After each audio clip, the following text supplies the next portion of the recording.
पाकिस्तान कहने को तो एक आज़ाद मुल्क है, मगर क्या हम असल में आज़ाद हैं? 26वीं आईनी तरमीम 21 अक्टूबर 2024 को इफेक्टिव हुई। जुडिशियल सिस्टम में कुछ मेजर चेंजेस इंट्रोड्यूस किए गए हैं, जैसे कि जजेस के लिए परफॉर्मेंस एवैल्यूएशंस और चीफ जस्टिस की अपॉइंटमेंट के लिए एक नया प्रोसेस।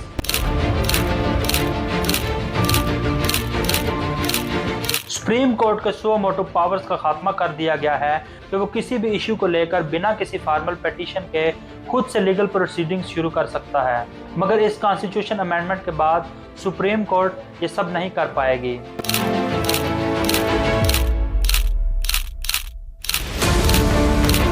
और हमारे जैसे करप्ट जुडिशियल सिस्टम में, जहां एक आम आदमी की एफआईआर तक पैसों या किसी की सिफारिश के बगैर दर्ज नहीं होती, ऐसे में सुप्रीम कोर्ट तक अपना मसला लेकर जाना भी एक ख्वाब ही रह जाएगा।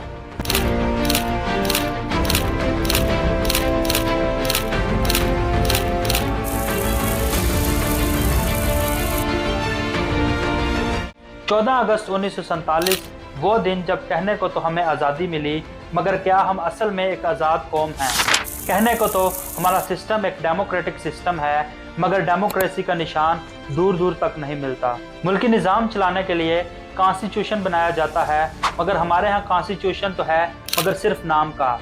क्योंकि कभी मिलिट्री जनरल्स कॉन्स्टिट्यूशन की धज्जियाँ उड़ाकर अपनी हुकूमत बना लेते हैं, और कभी सो कॉल्ड डेमोक्रेटिक पार्टीज अपने पॉलिटिकल मफाद की आड़ में कॉन्स्टिट्यूशन में अपनी मर्जी की तब्दीलियाँ कर लेते हैं, और हर एक तब्दीली पाकिस्तान पर एक गहरी छाप छोड़ जाती है। अभी हाल ही में हुई पाकिस्तान के कॉन्स्टिट्यूशन में 26वीं तरमीम, जिसने बहुत सी कंट्रोवर्सीज को जन्म दिया, क्योंकि एक आम आदमी के लिए अब इंसाफ लेना और भी मुश्किल हो गया है।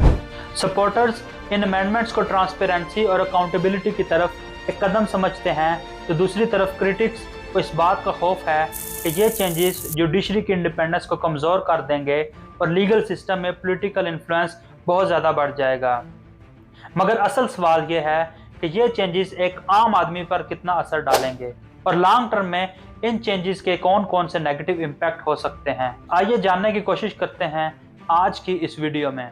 26वीं आईनी तरमीम 21 अक्टूबर 2024 को इफेक्टिव हुई, जिसके इनिशियल ड्राफ्ट में टोटल 56 चेंजेस को प्रपोज किया गया था, मगर सिर्फ 27 चेंजेस ही नेशनल असेंबली में पास हो सकी। इसमें बहुत सी चीज़ें अप्रिशिएशन के काबिल भी थीं, जैसे कि आर्टिकल 9A को इंट्रोड्यूस किया गया है, जो हर शख्स को एक साफ, हेल्दी और सस्टेनेबल एनवायरनमेंट का हक देता है। ये एनवायरमेंटल प्रोटेक्शन की तरफ एक अहम कदम है, और अवाम को ये हक देता है कि वो एनवायरमेंटल डिग्रेडेशन के खिलाफ अपनी आवाज़ को उठा सकें। इसके साथ साथ अमेंडमेंट्स के जरिए 1 जनवरी 2028 तक रिबा यानी कि सूद का मुकम्मल खात्मा करने का इरादा किया गया है, ताकि पाकिस्तान के फाइनेंशियल सिस्टम को इस्लामिक प्रिंसिपल्स के अकॉर्डिंग किया जा सके। लेकिन क्या इस चीज़ की इम्प्लीमेंटेशन हो पाएगी, वो एक अलग डिबेट है, मगर फ़िलहाल ऑन पेपर ये एक अच्छा इरादा लगता है। अब बात आती है उन 3 मेन पॉइंट्स की जो सबसे ज़्यादा कंट्रोवर्शियल हैं और एक आम आदमी की ज़िंदगी पर बहुत ज़्यादा असर डालते हैं। इनमें सबसे पहली चीज़ जो आती है वो है सुप्रीम कोर्ट के सो मोटो पावर्स का खात्मा करना। सो मोटो दरअसल एक लतीन जुबान का लफ्ज़ है, जिसका मतलब है बिना किसी रिक्वेस्ट के अपनी मर्जी से किसी भी चीज़ पर नोटिस लेना। यानी कि कोर्ट के पास इख्तियार है कि वो किसी भी इशू को लेकर बिना किसी फॉर्मल पिटीशन के खुद से लीगल प्रोसीडिंग्स शुरू कर सकता है। पहले आर्टिकल 184(3) के तहत सुप्रीम कोर्ट के पास ये इख्तियार था कि वो सो मोटो नोटिस लेकर पब्लिक इंटरेस्ट के मसाइल जैसे कि ह्यूमन राइट्स की वायलेशन, एनवायरमेंटल इश्यूज़ और हुकूमती अकाउंटेबिलिटी को एड्रेस कर सकती थी। ये पावर सुप्रीम कोर्ट को खुली इजाज़त देती थी कि वो किसी भी क्रिटिकल इशू को सामने ला सकती थी, जो नॉर्मल सर्कमस्टांसिस में सुप्रीम कोर्ट तक नहीं पहुंच सकता था। मगर इस कॉन्स्टिट्यूशन अमेंडमेंट के बाद सुप्रीम कोर्ट ये सब नहीं कर पाएगी। अब ये चीज़ पॉलिटिकल पार्टीज़ या बड़े बड़े क्रिमिनल्स और बिजनेसमैन को तो सूट करती है, क्योंकि अगर वो किसी चीज़ को सुप्रीम कोर्ट में पहुंचाने से रोकना चाहेंगे तो वो रोक पाएंगे। दूसरी तरफ उन अवाम का क्या, जिनका ये मानना है कि उनको जस्टिस सिर्फ और सिर्फ सुप्रीम कोर्ट से मिल सकता है। क्रिटिक्स का ये कहना है कि सो मोटो पावर्स के बगैर जुडिशरी के काम करने की कैपेबिलिटी काफ़ी हद तक कम हो जाती है, क्योंकि इससे जुडिशरी पर पॉलिटिकल इन्फ्लुएंस बहुत ज़्यादा हो जाएगा। और मान लीजिए कि अगर पॉलिटिकल इन्फ्लुएंस ना भी हो तो सो मोटो पावर्स के बगैर सुप्रीम कोर्ट में क्रिटिकल इश्यूज सामने लाने की जिम्मेदारी आम आवाम और ऑर्गेनाइजेशंस पर ज़्यादा पड़ जाती है। और हमारे जैसे करप्ट जुडिशियल सिस्टम में जहां एक आम आदमी की एफआईआर तक पैसों या किसी की सिफारिश के बगैर दर्ज नहीं होती, ऐसे में सुप्रीम कोर्ट तक अपना मसला लेकर जाना भी एक ख्वाब ही रह जाएगा। क्रिटिक्स का यह भी कहना है कि सो मोटो पावर्स के खात्मे से करप्शन और इख्तियारात को मिस यूज करने में भी इजाफा हो सकता है। अगली इंपॉर्टेंट चीज़ है चीफ जस्टिस की अपॉइंटमेंट, जो कि पाकिस्तान में पूरे के पूरे लीगल सिस्टम को इम्पैक्ट करती है।